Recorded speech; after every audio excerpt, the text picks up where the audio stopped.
Coucou, bonjour et bienvenue dans Tout sur Tout avec les Babs et Denis à la technique. Nous parlerons aujourd'hui du bonheur puisque ça fait partie intégrante de ce que cherche l'être humain. Il sera également question de changement climatique. Madagascar est en train d'en faire les frais. Vous l'aurez remarqué également vous-même depuis quelques jours. Nous parlerons également du passé historique de Madagascar à qui on accorde un peu toutes les ascendances arabes, indiennes, africaines, malaisiennes et juives. Beaucoup de sources commencent en effet à se diriger vers cette option. Madagascar aurait bénéficié d'un passé historique juif, à voir en tout cas. Nous recevrons de No Comment Hein, le responsable marketing, et sinon nous parlerons également un petit peu de santé comme toujours dans notre rubrique et des citations habituelles. Voilà, c'est un peu le programme de la journée. À tout de suite. Alors aujourd'hui, dans Carpe Diem, nous avons décidé de parler de bonheur, effectivement, parce que l'humanité s'oriente de plus en plus vers la quête du bonheur. Et aujourd'hui, l'argent ne remplace plus tellement le bonheur. De toute façon, on le dit bien, l'argent ne fait pas le bonheur, même s'il contribue en grande partie, me rétorqueront certains. Donc si l'argent ne fait pas le bonheur, est-ce que l'intelligence, elle, ferait le bonheur ? Aujourd'hui, c'est la question du jour. Est-ce que les personnes intelligentes sont plus heureuses que les personnes non intelligentes ? Alors, d'un certain côté, on serait tenté de dire non, parce que si on parle des imbéciles heureux, c'est bien parce on parle de personnes qui ont la faculté de ne pas s'embarrasser de réflexions trop lourdes, de sujets trop déprimants, etc. Donc, oui, a priori, on serait tenté de dire que les personnes non dotées d'intelligence sont plus aptes à profiter du bonheur et à être heureux.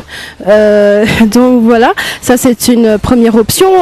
C'est vrai qu'en plus, pour la confirmer, on constate dans la plupart des cas que les cas de dépression et de déprime sont plus fréquents chez, pas les personnes intelligentes, mais chez les personnes qui ont plus tendance à intellectualiser les choses. Donc c'est très différent d'être intelligent.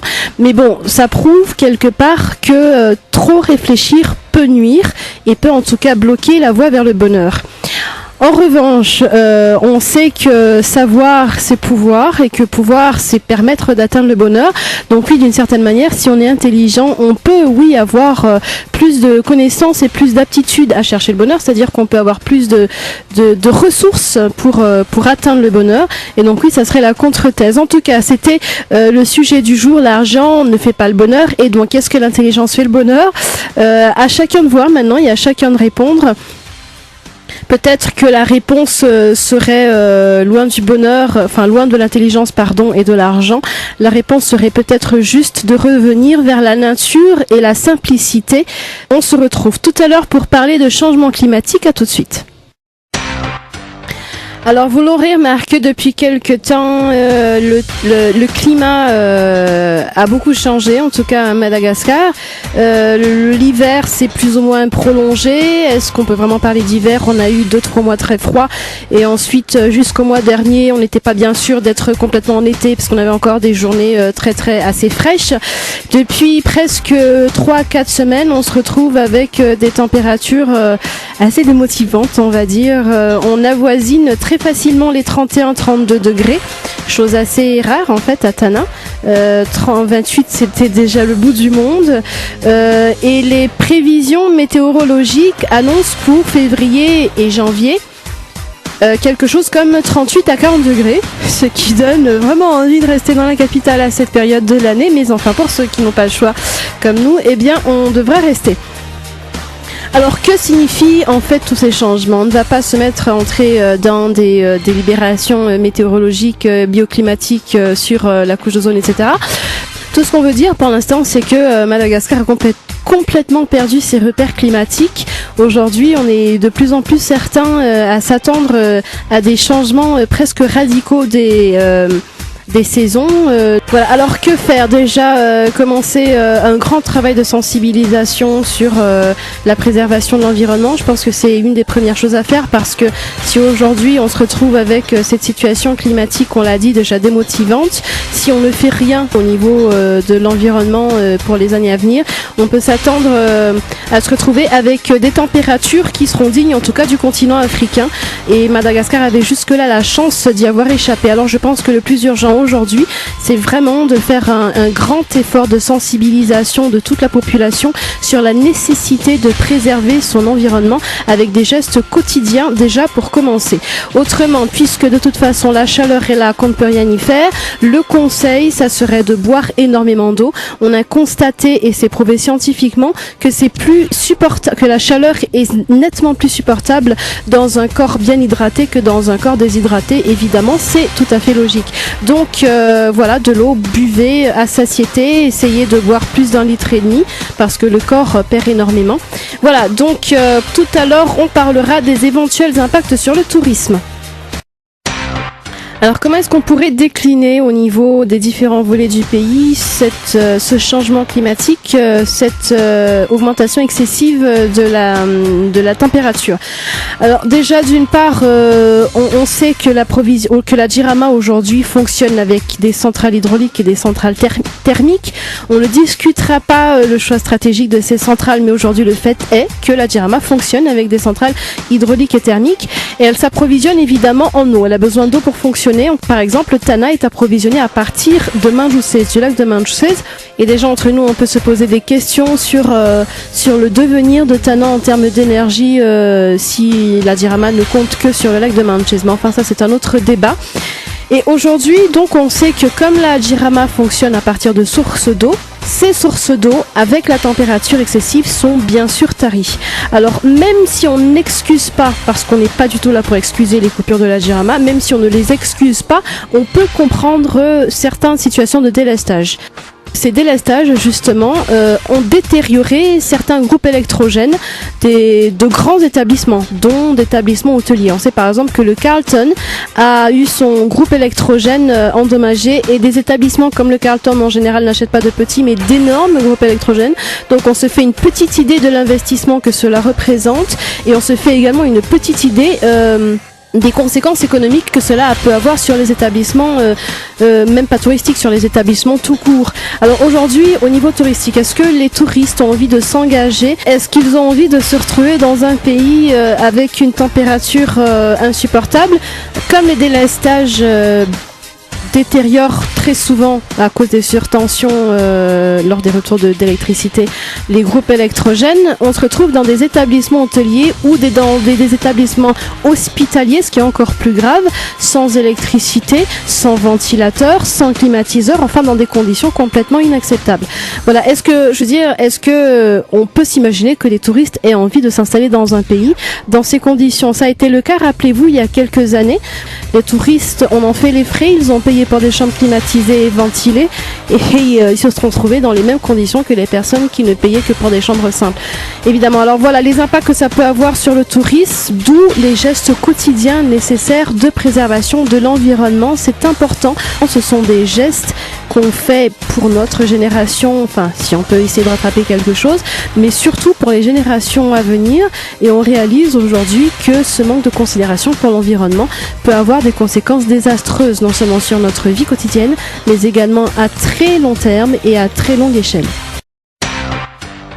Et comme annoncé hier, aujourd'hui, nous recevons Aïn de No Comment, responsable marketing. Bonjour. Bonjour. Bon dimanche. Bon dimanche, c'est vrai, merci. Aujourd'hui, on va parler un peu de toi. On t'a croisé dans certains grands restaurants de Tana, mais on n'en parlera pas. Aujourd'hui, on va plus parler de ta passion pour le marketing, comme tu es le responsable marketing de No Comment. Comment est-ce que c'est arrivé? Qu'est-ce que tu prévois dans ta vie par rapport à ça? Comment se passe l'ambiance? Comment tu trouves le mode de travail, l'ambiance à No Comment? C'est sûr que ça se passe bien, on a envie d'avoir ta version. Enfin, tout aujourd'hui est axé autour de toi, sens-toi libre de parler comme tu le sens. Vas-y. D'accord, en fait, le marketing, pour moi, c'était mon petit dada depuis que j'étais au collège, 10 ans.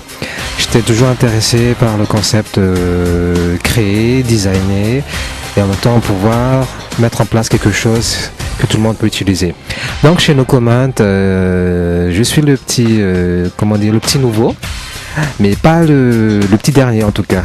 parce que j'adhère à une ambiance très jeune où on est tous là en train de donner toutes nos visions des choses, participer à l'évolution du magazine, et ça c'est pour moi c'est quelque chose de très très très très très important, c'est-à-dire d'évoluer à chaque fois, d'apprendre, pouvoir contribuer à quelque chose en fait. voilà, et d'appartenir à cette unité qui est entre guillemets une élite dans notre secteur, c'est-à-dire que nos comments est un magazine, mais pas n'importe quel magazine sur Madagascar. C'est-à-dire on arrive à un standard actuel qu'on peut dire européanisé ou international. Oui, en tout cas c'est une évidence, même déjà au niveau de la qualité, l'édition, des contenus. C'est vrai qu'il n'y a pas beaucoup de concurrence, pour ne pas dire pas du tout. Mais enfin, on n'ira pas non plus dans les extrêmes parce que ça reste dangereux dans ce pays surtout. Et donc, Hein, tu te sens bien à nos comments. Tu es le tout petit, tu es le tout nous, tu es le dernier arrivé en fait. Tu es voilà. le nouveau. Comment est-ce que tu vois l'ambiance? Tu as l'air de t'y plaire. Tu dis oui, tout le monde contribue, donc ça c'est déjà une bonne chose. Tout le monde s'apprécie entre ça, je suppose, ce qui aide à pouvoir avancer et construire en même temps. Toi, ton avenir, tu le vois au sein de nos comments pendant encore un bout de temps, visiblement. Oui, pendant pas mal de temps en fait, parce que j'ai pas encore tout donné et j'ai pas encore tout appris. Donc pour moi, c'est un pur plaisir de travailler dans cette boîte. En plus, avec tous mes collègues, je m'entends très bien. On a un environnement de travail qui me permet de s'épanouir. Et moi, je m'épanouis personnellement. Je suis un épanouissement total. Voilà, donc chers lecteurs et chers auditeurs, cela vous donne une petite idée de ce qui se passe en coulisses. Lorsque vous lisez nos comments, eh bien sachez que derrière, c'est le fruit de toute une équipe de jeunes très motivés et qui ont envie de construire et qui ont visiblement fait les efforts de nous faire plaisir. Et Hein, ça réussit, vous réussissez quand même à faire plaisir, vous réussissez. Non, pas vous réussissez quand même, c'est vous réussissez à faire plaisir. Merci en tout cas pour vos efforts à tous. Merci à vous qui nous lisez chaque mois, parce que si vous n'êtes pas là, nous on ne serait rien. Donc c'est un plaisir partagé. D'accord, et puis merci à toi d'être venu nous donner un peu ce petit aperçu, encore une fois, des coulisses de nos comments. Bon, j'ai un peu les voyeurismes à la radio, c'est fantastique. Merci en tout cas, Hein, pour ton passage. Merci à vous. La semaine prochaine, nous aurons le plaisir de recevoir votre rédacteur en chef. Oui, Alain Red. Voilà. Ah, ça va être beau ça. Voilà, on se retrouve, en tout cas, chers auditeurs, dans une poignée de minutes. Hein, on te retrouve, je l'espère, très bientôt sur RDJ. À très bientôt. Au revoir. Au revoir. Alors nous avons parlé d'un petit peu tout ces derniers jours d'opothérapie, d'aromathérapie, etc. Aujourd'hui on va vous parler de quelque chose d'un petit peu plus classique et qui est à la portée de tous, heureusement, c'est la santé par les aliments. Aujourd'hui on sait que la meilleure manière de se soigner, le meilleur remède se trouve encore dans nos assiettes. Alors bien sûr on est tellement attiré par cette junk food et ces pizzas dégoulinantes de fromage et ces frites tellement appétissantes, mais enfin il faut faire attention, ce sont des aliments qu'on ne peut pas se permettre d'ingurgiter trop souvent. Les impacts sur la santé peuvent être dangereux. Aujourd'hui, de plus en plus de personnes s'orientent vers le nutritionnisme, c'est une chose, mais surtout vers la diététique, c'est-à-dire des aliments qui soient légers, complets et surtout qui soient bénéfiques pour la santé. C'est-à-dire que dans l'assiette, on peut retrouver le calcium qui manque à notre corps, les oligo-éléments, etc. Et tout. Voilà. Alors, en Madagascar, on sait qu'il existe des diététiciens, on sait qu'il existe, mais ils sont très rares. Également quelques nutritionnistes. Alors, c'est bien de se faire aider, bien sûr, par ces spécialistes et il faut faire attention de choisir les bons parce qu'on ne plaisante pas avec la santé. Après, ça reste un geste simple aussi de se renseigner sur le net, sur les apports nutritionnels en vitamines, en calcium, etc. des aliments qu'on mange. C'est très facile à faire, c'est à la portée de tous, encore une fois.